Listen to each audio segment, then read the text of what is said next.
Hi, tackle friends. Tackle guy coming to you from a very windy day on the lake. I'm fishing from an Old Town AP 120 autopilot. This is a clip from my last fishing trip and the wind that I had to deal with.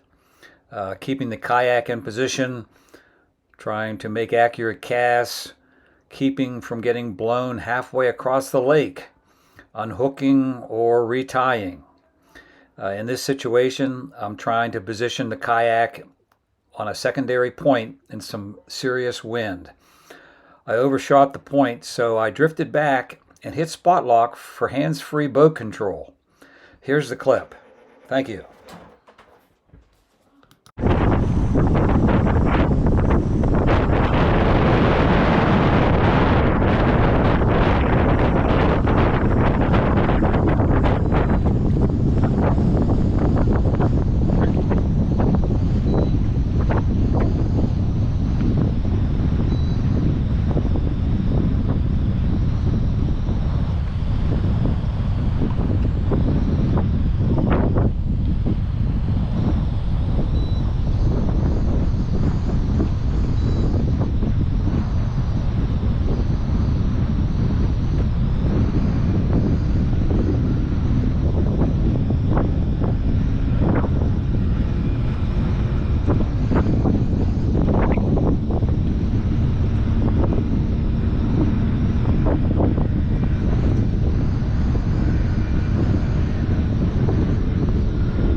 13 and a half on a drop shot.